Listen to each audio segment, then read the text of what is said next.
Мемлекеттік кірістер комитеті бизнесті жұмсақ сүйемелдеу моделін енгізе бастады. Яғни салық төлеушіге тіркелген сәттен бастап қолдау көрсетеді. Модель шеңберінде мобильді қосымшалар арқылы жеңілдетілген салықтық тіркеу, автоматты декларациялау және салықтарды оңай төлеу мүмкіндіктері қарастырылған. Жаңашылдықтарды Мемлекеттік кірістер комитетінің арнаулы салық режимдерін әкімшілендіру басқармасының басшысы Ерғанат Шыңбергеннен сұрап білдік. Сұхбатқа құлақ түрейік.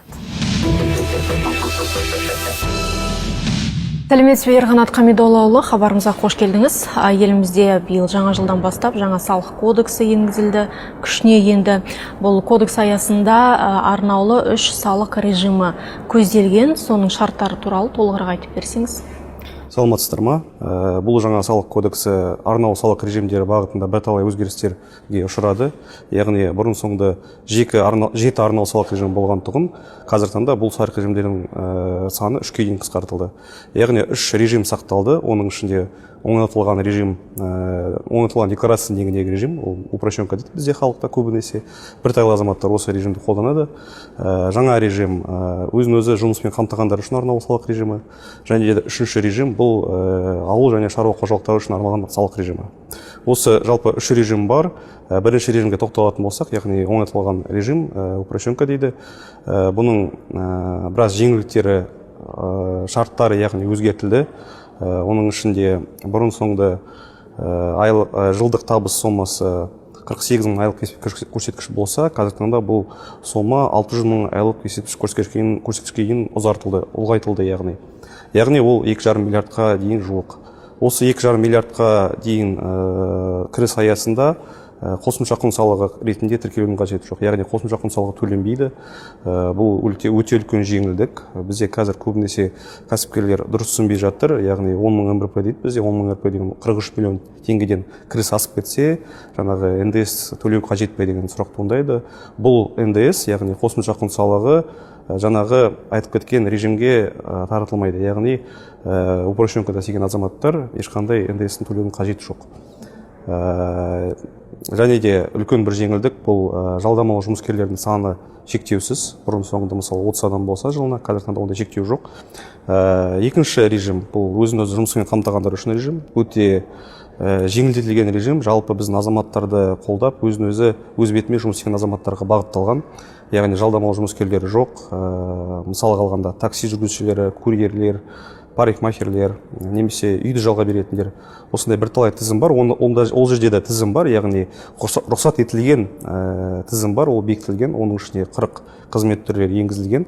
Осы қызмет түрлері аясында осы салық режимі қолдануға болады. Өте үлкен жеңілдік. Бұл режим аясында жеке кәсіпкерлік тіркеудің қажеті жоқ. Яғни жеке тұлға ретінде жұмыс істеуге болады. Екінші жеңілдік, бұл режим аясында салық төлеудің қажеті жоқ. Бұның 4% дегеніміз бар. 4%-ның ішінде бұл әлеуметтік төлемдер, яғни мәмс бар, зейнетақы қорына аударылатын аударымдар, және де әлеуметтік сақтандыру бағытындағы аударымдар. 1 наурызға дейін салық режимін таңдау керек. Ол тағы да үлкен мәселе. Екінші, жаңа салық кодексіне жаңа өзгерістердің енгізуіне байланысты қазір таңда өтпелі кезең жүзеге асырылуда, яғни 2 ай бар. Осы 2 айдың ішінде салық төлеушілер тиісті режим қолдануға таңдауға құқылы. Көбінесе бұл жаңа оңайлатылған декларация негізіндегі режимге бағытталған. Яғни бұрын соңында осы 7 режимнің біреуін жүзеге асырған азаматтар, егер оңайлатылған декларация негізіндегі режимді қолданамын деп шешім қабылдаса, ондай ниет білдірсе, яғни олар міндетті түрде салықтық органдарына салық салу режимін қабылдау туралы, қолдану туралы хабарлама жолдау қажет. Яғни осы 2 ай ішінде. Бұл ретте берілген хабарлама 1 қаңтардан бастап есептеледі, яғни берілген күннен бастап емес, жаңағы хабарлама жолданғаннан кейін 1 қаңтардан бастап осы салық режим қолданады деп есептеледі. Яғни ол үлкен мәселе, өте маңызды мәселе. Егер упрощенка қабылдаймыз десе, қолданамыз десе, міндетті түрде осындай хабарлама жолдану қажет.